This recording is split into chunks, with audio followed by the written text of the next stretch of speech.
Hi friends, நான் உங்கள் ஆடினால் தமிழச்சி. இன்றைக்கி என்ன சமையல்னா, அதுக்கு முன்னாடி உங்கள் அனைவருக்கும் காலை வணக்கம். இப்போ நம்ம என்ன சமைக்க போகிறோம்னா, கத்திரிக்காய் காரக்குழம்பு வச்சுட்டு பீட்ரூட் பொரியல் செஞ்சுட்டு அப்புறம் நம்ம புடலங்காய் கூட்டு சிறுபருப்பு போட்டு கூட்டு பண்ண போகிறோம். சாதம் வைக்க போகிறோம். வாங்க இன்றைக்கி வீடியோவில் ஷேர் பண்ணிக்கோங்க. நான் என்ன எப்படி எந்த முறையில் செய்கிறேன்றதை வாங்க பார்க்கலாம். வீடியோக்குள்ளே போகலாம்.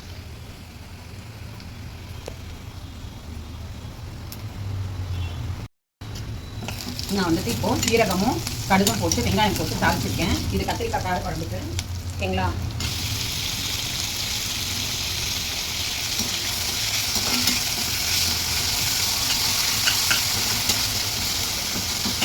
அதுக்குள்ளே கத்திரிக்காய் கட் பண்ணிக்கலாம்.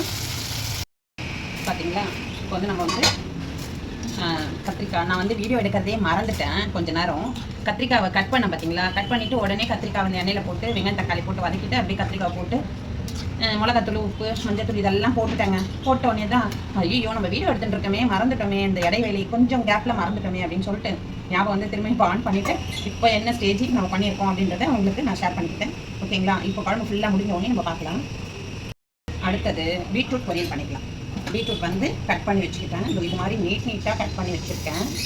பீட்ரூட் இதை மாதிரி கட் பண்ணி வச்சுருக்கேன். ரொம்ப நல்லாயிருக்கும் சாப்பிடவே. இந்த மாதிரி நீங்கள் ஃப்ரெஞ்ச் ஃப்ரை பண்ணுவோம்ல, அந்த மாதிரி கட் பண்ணி வச்சுட்டு நம்ம பொரியல் பண்ணி சாப்பிட்டோம்னா செம்ம டேஸ்ட்டாக இருக்கும். பீட்ரூட் செம்மையாக இருக்கும். கட் பண்ணுறது, அதாவது காய்கறி கட் பண்ணுறதுலையும் நம்மளுக்கு டிஃப்ரெண்ட்டு சுவை இருக்குது. ஓகேங்களா? அது மாதிரி தான் இப்போ நம்ம கட் பண்ணி செய்வோம். இதுக்கு வேறு எதுவுமே போட போகிறேன். வெங்காயம் ஜீரகம் மட்டும்தான் போட போகிறேன். ஓகேங்களா? ஆயில் ஊற்றிக்கலாம். ஜீரகம் போட்டுக்கலாம்.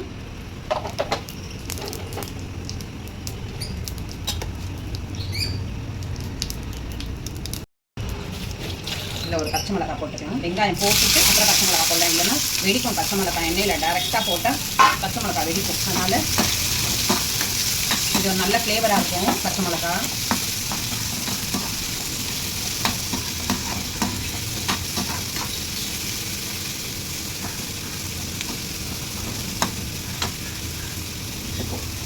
இது நம்ம ஃபுல்லாக வதங்கணும் கிடையாது. நம்ம பீட்ரூட் போட்டுடலாம்.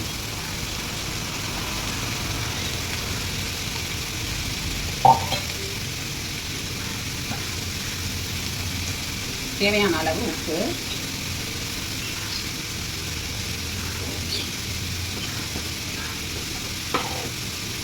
கொஞ்சம் மிளகாத்தூள்,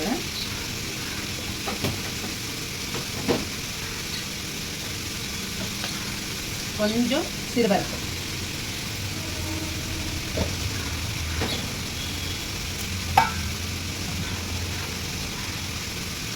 கொஞ்சமாக தண்ணி ஊற்றிப்போம். ஏன்னா இது வேகிற அளவுக்கு தண்ணி ஊற்றிப்போம். இப்போ ஃபுல்லாக வெந்துட்டோன்னே நம்ம என்ன ஸ்டேஜில் இருக்குது எப்படி இருக்குன்னு சொல்லிட்டு பார்க்கலாம். ஓகேங்களா? நம்ம மூடிடுவோம். அதே மாதிரி இது நம்மளுக்கு புளியும் ஊற்றிட்டேன். கத்திரிக்காய் காரக்குழம்பு இந்த மாதிரி கத்திரிக்காய் நீட்டாக கட் பண்ணி போட்டிருக்கேன். வெங்காயம் மட்டும் இல்லை, தக்காளி மட்டும் இல்லை, கத்திரிக்காயும் நீட்டாக கட் பண்ணி போட்டிருக்கேன். இப்போது உங்களுக்கு குழம்பு ரெடி ஆகிடுச்சு. லாஸ்ட்டில் நெய் கொஞ்சம் ஊற்றி இறக்கிடுவோம். ஓகேங்களா? இப்போ நம்ம கத்திரிக்காய் காரக்குழம்பு ரெடி ஆகிடுச்சு. நம்ம இதை ஆஃப் பண்ணிவிடுவோம். ஆஃப் பண்ணிவிட்டோம். நம்ம இதை மூடி வச்சுட்டோம். இப்போ பீட்ரூட் பொரியலும் வெந்துக்கிட்டு இருக்குது. ஃபுல்லாக வெந்து முடிஞ்ச உடனே தேங்காய் போட்டு இறக்கிடுவோம். ஓகேங்களா?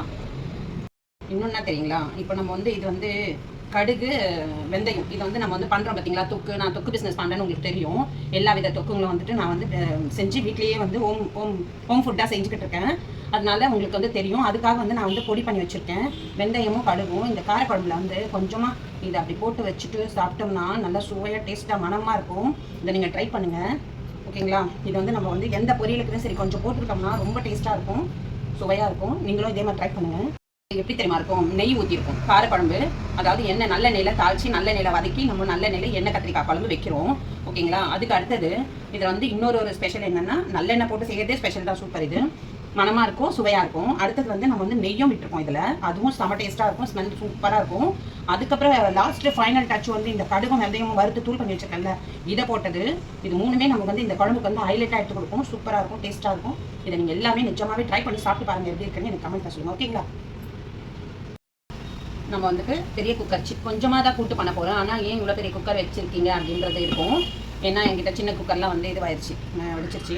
அதனால் சின்ன குக்கர் வாங்கிறதுக்கே பயமாக இருக்குது. ஏன்னா வந்துட்டு சின்ன குக்கர் அந்த மாதிரி 3 குக்கர் அந்த மாதிரி ஆயிடுச்சு. அதனால் நான் வந்து பெரிய குக்கர்லேயே சமைச்சிக்கலாம் இப்போதைக்கு அப்படின்னு சொல்லிட்டு வச்சுருக்கேன். இப்போ நம்ம குக்கர் வச்சுருக்கோமா, அந்த சைஸு அடுத்தது கொஞ்சம் எண்ணெயை ஊற்றிட்டு இதில் வந்து சோம்பு, லவங்கம், பட்டை இதில் போட்டுக்கலாம். நம்ம சோம்பு, பட்டை, லவங்கம் சேர்த்துருக்கேன்னா வந்து இது வந்து கூட்டு வந்து ஒரு நல்ல ஸ்மெல் வந்து நல்ல சூப்பராக இருக்கும் ஸ்மெல். இந்த மாதிரி இதெல்லாம் போட்டு தாளிச்சா. இப்போ வந்து இஞ்சி பூண்டு விழுது, தக்காளி, வெங்காயம் இதை போட்டுக்கலாம்.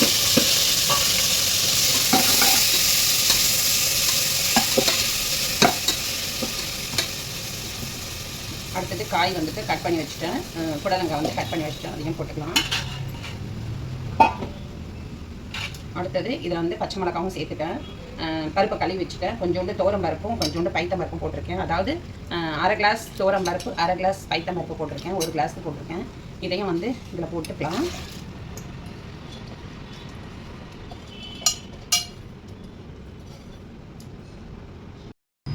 இதில் வந்து தனியாத்தூள் 1 ஸ்பூன் சேர்த்துக்கலாம். ஓகே, மஞ்சத்தூள் சேர்த்துக்கலாம்.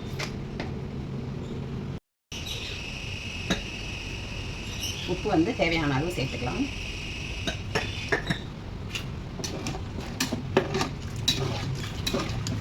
வெங்காயம் போட்டு தயாராக பண்ணி பார்க்கலாம்.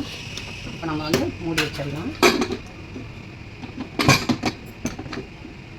ஃபுல்லாக ரெடி ஆனோடனே திறந்து பார்க்கலாம்.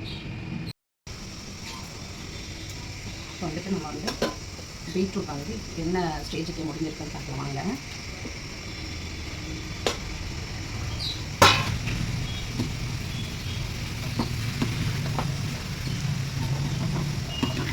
பைத்தம் பருப்பு போட்டதுக்கு சிறுபருப்புன்னு சொல்லலாம், பைத்த பருப்புன்னு சொல்லலாம். இந்த பருப்பு போட்டதுக்கும் இந்த பீட்ரூட் வந்து நீட்டாக இருக்கிறதுக்கும் இவ்வளோ பார்க்கவே ரொம்ப நல்லா, பார்க்கவே அப்படியே சாப்பிடும் போது அவ்வளோ டெம்டிங்காக ஆகும். இப்போ வந்து நம்ம வந்து தேங்காய் துருவல் போட்டுக்கலாம். அதுக்கு வந்து பூண்டு கொஞ்சம் போட்டுக்கலாம். சின்ன சின்னதாக கட் பண்ணி வச்சுட்டேன் பூண்டு.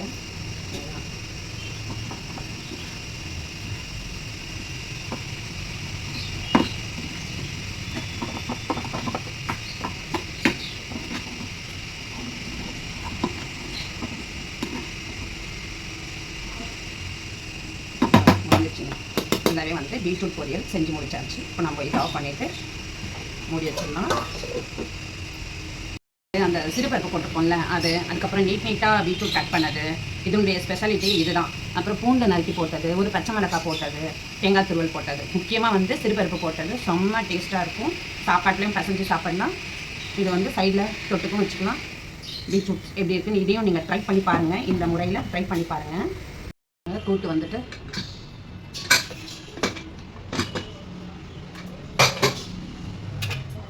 கூட்டு வந்து ரெடி ஆகிடுச்சு.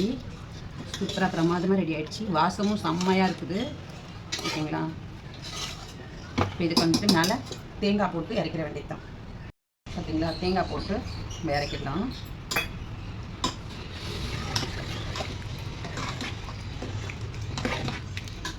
நல்ல சுவையான சூப்பரான கூட்டு ரெடி ஆகிடுச்சு. பார்த்தீங்களா, பாசிப்பருப்பும் பருப்பும் பாதி பாதி போட்டு கூட்டு செஞ்சாச்சு. அப்படியே கறி குழம்பு வாசனை வரும். சாரி, வெஜ்ஜு சாப்பிட்றவங்கலாம் வந்துட்டு இதை வந்து ஒரு மாதிரி ஆயிடுவீங்க, அதனால நான் அதை சொல்லக்கூடாது. ஆனால் வந்து கூட்டு வந்து செம்ம டேஸ்ட்டாக இருக்குது, செம்ம வாசனையாக இருக்குது, ஓகேங்களா? முடிஞ்சிருச்சு.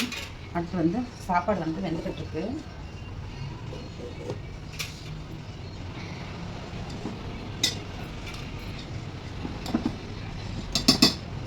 வந்து குண்டானில் தான் வந்து சாதம் வடிக்கணும், அப்போ தான் வந்து நம்மளுக்கு பிரச்சனை இல்லாமல் இருக்கும்ன்றது நான் உங்களுக்கு டெய்லி சொல்கிறது. இதனால தான் குக்கரில் வெடிக்கிறவங்க எல்லாருமே வந்து தயவுசெய்து குண்டானில் சாப்பாடு வடித்து சாப்பிடுங்க. அந்த கஞ்சி வந்து வெளியில் வெடித்து வெளியே ஏற்றிடணும், கஞ்சை வெளியே ஏற்றிட்டு நம்ம சாப்பிடணும்.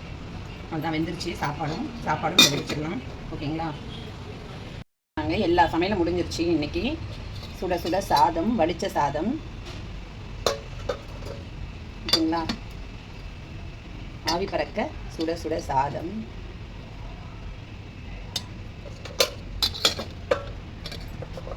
அப்புறம் பீட்ரூட் பொரியல், சிறுபருப்பு போட்டு பீட்ரூட் பொரியல். அடுத்தது காரக்குழம்பு, கத்திரிக்காய் காரக்குழம்பு. அடுத்தது புடலங்காய் கூட்டு. இப்போ ஃபைனலாக மோர். நான் மோரை வந்து தாளிக்கல, மிக்ஸி ஜாரில் அடித்து வச்சுருக்கேன். ஓகேங்களா, மோர் தாளிக்கல, தாளித்தா அது நல்லது இல்லை, அதனால் அப்படியே வந்து சாப்பிட்லான்ட்டு. கொத்தமல்லி இருந்தால் கொத்தமல்லி போட்டிருக்கலாம், கொத்தமல்லி தீர்ந்துச்சு, அதனால் நான் அப்படியே வந்து மோர் சிலிப்பி வச்சுட்டேன். சாப்பாட்டுக்கும் சாப்பிட்லாம், நம்ம குடிக்கவும் யூஸ் பண்ணிக்கலாம். சட்டி மண் சட்டியில் தான் வந்து செஞ்சு வச்சுருக்கேன். அப்போ தான் வந்து சில்னஸ் கொடுக்கும், இயற்கை சில்னஸ். இது ஃப்ரிட்ஜில் வச்சா செயற்கை சில்னஸ், மண் பானையில் வச்சோம்னா அது வந்து இயற்கையாக சில்லுன்னு இருக்கும். ரொம்ப நல்லாயிருக்கும், உடம்புக்கும் வயிற்றுக்கும் வந்து ரொம்ப நல்லது. ஓகேங்களா, அல்சர் பேஷண்ட்டுங்கெல்லாம் வந்து இப்படி சாப்பிட்டா ரொம்ப நல்லது. ஓகேங்களா, இன்றைக்கி வீடியோ வந்துட்டு முடிஞ்சிருச்சு. இன்றைக்கி நம்ம சமையல் வந்து உங்களுக்கு யார் யாருக்கெல்லாம் பிடிச்சிருக்குது நம்ம சாப்பாடு அப்படின்றத, லஞ்ச் இன்றைக்கி யார் யாருக்கெல்லாம் பிடிச்சிருக்குன்றத நீங்கள் தான் வந்துட்டு கமெண்ட் பண்ணணும், சப்போர்ட் பண்ணணும். ஆல் இன் ஆல் தமிழச்சி சேனலுக்கு சப்ஸ்கிரைப் பண்ணணும், லைக் பண்ணணும், ஷேர் பண்ணணும். Okay, bye friends.